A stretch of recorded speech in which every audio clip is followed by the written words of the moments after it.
Hello, hello. Hi, geekpreneur. What is going on? Welcome. Happy Saturday. In hopes that you squeezed more out of your day than the day squeezed out of you. I am Sean Azimi, and I help folks with a job to start a side gig online and use social media to grow it. If that is you, drop the word me in the comments, and I got you. Man, I really wish these two cameras would line up and be the same. This looks horrible. I'm not sure why my camera for Facebook, YouTube, and Instagram looks like that, but you know, hey, I can't adjust the set. I can't adjust the filter. There's no filter, but there's no like. There's this glow. I don't know. I digress. Anyway, welcome. If you're joining me live, let me know you are here. Where are you tuning in from? Would be nice to know. And yeah, so hmm. All right. So here I was just checking something here. Let's see something here. Okay, is that better? I don't know if that's better. I'm not sure, folks. So let's see. What else can I do? Just 1 second. I'm gonna check to see. Oh, okay. Never mind. All right, let's get on with this. Let's go. If you're joining me, you're like, what the heck is this guy doing? All right, let's get started. Got to tell you a little story. A rich man, every day that he would leave his office, there was this poor guy that would sit in front of the building. And every day that this guy would leave the office, he would help this poor man out. He would give him $1, $5, or whatever he had in his pocket. He would actually give to this guy, and this was happening day after day, week after week. And one day, this poor man said, "You know what? I want to do something special for this guy. This guy is so nice to me all the time, right?" So he gets a gift and he wraps it up with some newspaper. Some of you know what that is, with newspaper. And the day that this guy walks out of the building and wants to help the poor man out, the poor man says, "You know what? You've been so nice to me all this time. I just I made something for you. I can't do a whole lot like you, but I mean, you've been so nice to me, so I thought I get you this gift." And the rich man, he looks at the gift and it's all wrapped in old newspaper, and it's all like, oh, okay, like what would you get me? Well, anyway, he comes home and he's had a bad, long day, and he's been arguing with his wife, and they've been even sleeping on separate rooms. So he's just been having a, yucky week or month, or. So he opens the gift, and it's this old, like, not very clean piece of wood, and on it says, "If it were you." And I goes, if if it were you, I don't know what that is. And then he gets this call. And he gets on this phone call. And after he hangs up the phone, he forgets about the gift, and he just goes to bed. And in a different room than his wife. And in the morning when he wakes up, he's just really feeling sick. He's really feeling sick to his stomach. And so the wife wants to call the doctor. Wife calls in the doctor. The doctor comes over. The wife says, "Hey, take it easy. Before you heal this guy, I want you to inject this into him. I want you to actually kill him because he's driving me crazy. I want to take all his wealth and I'll share some with you. Well, the wife, being so charming and everything, um, makes the doctor say, okay. So the doctor goes in the room to inject this. Hey, Kelsey, how are you? And he goes into the room to give this guy his basically last injection. And when he goes to above his bed, he sees this sign, this thing on this board that says, if it were you. And for a second, he stops and he thinks to himself, if it were me, would I want to like die like this?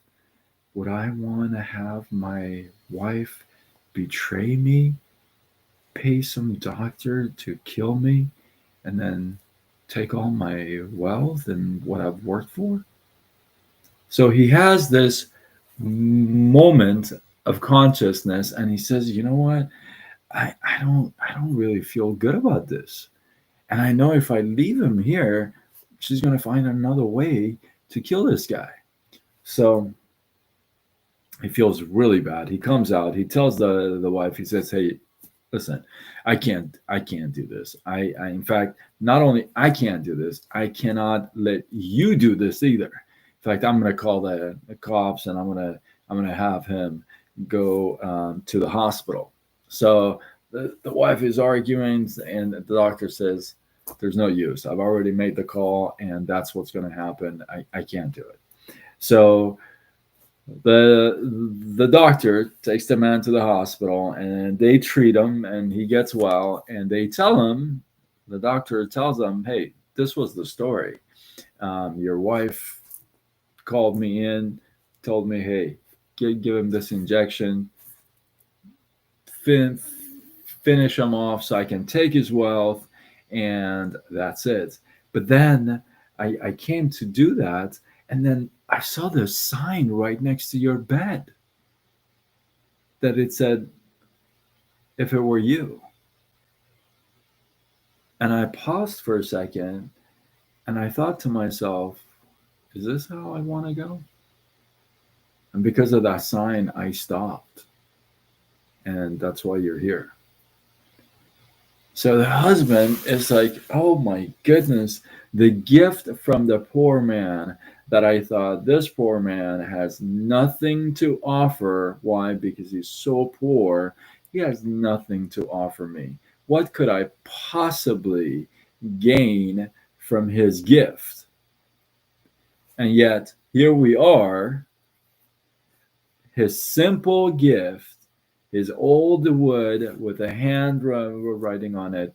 Here it is, not only saves my life, but saves my wealth and saves my everything. And so the husband obviously gets rid of that marriage and divorces the wife and is grateful from that point on for the poor man. Now, the moral of the story here is that, the good book says the voice of a poor man is unheard. The voice of a poor man is unheard. And in a lot of ways, that has so much merit, right?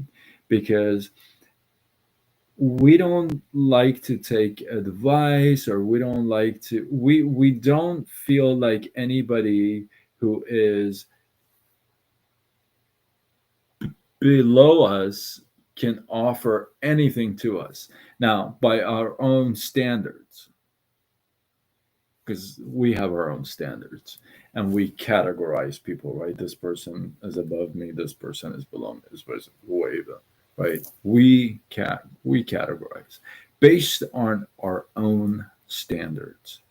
We don't feel that anybody who is below this line can offer anything of value to me, the knowledgeable almighty me, Who could possibly give me some wisdom, right? And I'm here to share with you that sometimes the best things in life, you heard it, doesn't cost a whole lot, right? Not in dollars and cents. It's got an opportunity cost, right? So it's important to be open to taking feedback from everybody. Sometimes, like I said, these kids nowadays, young guys, young gals, are amazing at doing things. And some of us need to learn from them. Why not? But sometimes we have that ego, right? Roll around and say, well, they're younger, you're older. Why would you want to learn from younger people? Right? Because we set these standards. I'm asking you to remove these standards. They don't serve you well, they don't serve your purpose. I'm asking you to remove them. With that, hopefully you guys got some love, some inspiration, some value. I appreciate you. Drop your thoughts, your comments, your feedback below. Let this feed grow. If you feel like this is worthy of sharing, do what you got to do. Spread the love. Tag a couple of people. I know you know somebody who needs to hear this. So tag them already. Let's go. And yeah, with that, if you're not following me, follow me. I am live on all channels: Facebook, Instagram, TikTok, YouTube, X, LinkedIn, Threads. Let's go.